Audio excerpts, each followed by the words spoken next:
When it comes to listening attentively in a conversation, most of us fall short at some time. However, there are a number of habits many of us engage in that will make active listening challenging to accomplish in a conversation. Let's talk about some of the common mistakes we make when we're listening to other people. Daydreaming or thinking of someone else while another person is speaking. Thinking of what we will say next. Making judgments about what the other person is saying. Listening with a specific goal or outcome in mind. Asking why questions. They tend to make people defensive. Quick reassurance, saying things like, "Don't worry about that." Giving specific advice because it changes the dynamic of the conversation, and often they don't want our advice anyway. Digging for information and forcing someone to talk about something they would rather not talk about. Patronizing because it makes the other person feel pitied. Preaching because it makes you the expert in the situation. Interrupting because it shows that you aren't really interested in what the other person is saying. These mistakes are signs that we are not truly hearing what another person is saying. Without practice active listening, it is challenging to explore a person's actual feelings and thoughts, and by doing so, have an engaging conversation where people feel respected. There are some other barriers to listening that don't reflect our lack of active listening, yet they affect our communication nevertheless. One of those is language barriers. Language barriers make communication very difficult. For example, if a non-native English-speaking person is talking to you in English, a strong foreign accent can make it very difficult to understand what someone is trying to tell you.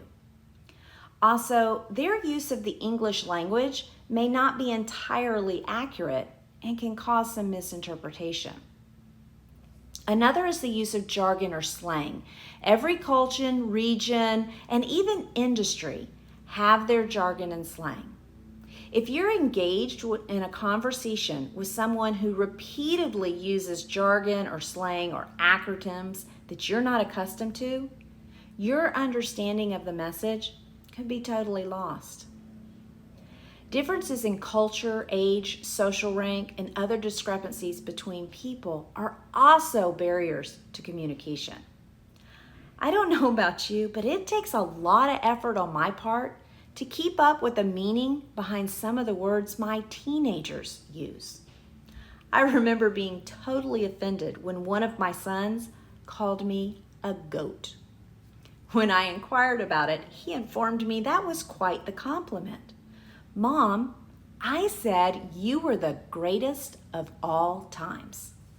He did not lose his phone.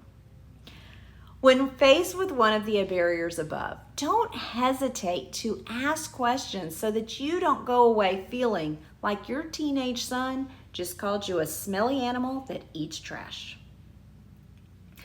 Active listening also requires understanding how cognitive biases impact our communication. These are particularly prevalent when people are arguing and disagreeing.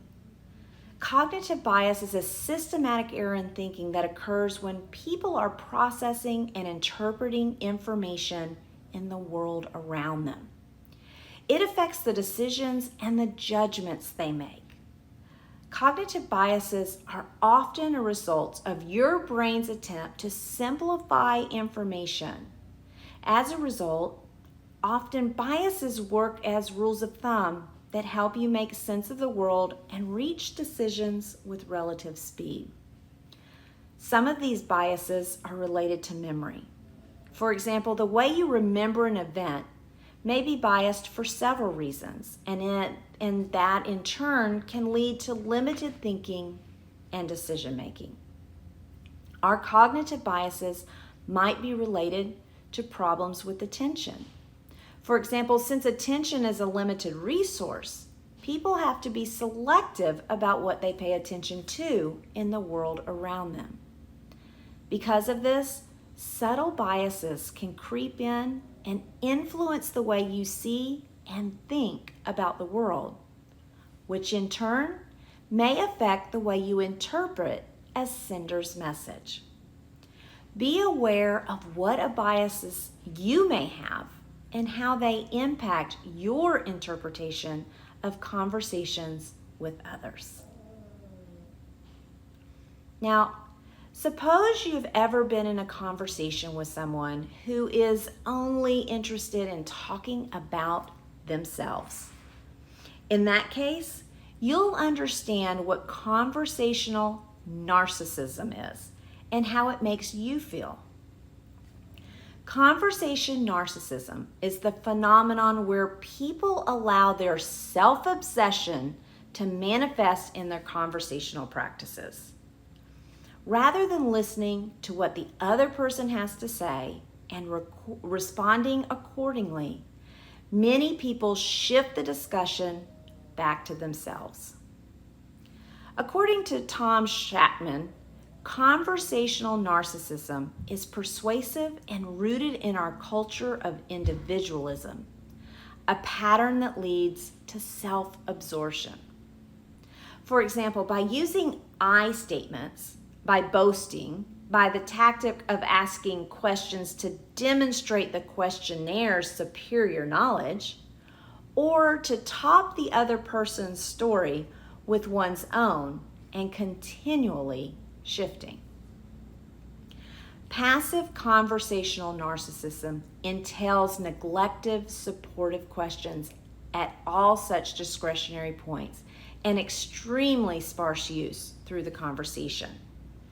Listening behavior takes place, but it's passive.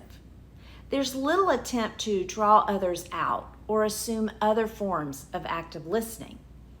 This creates doubt in the other person regarding the interest of their topic or their rights to attention.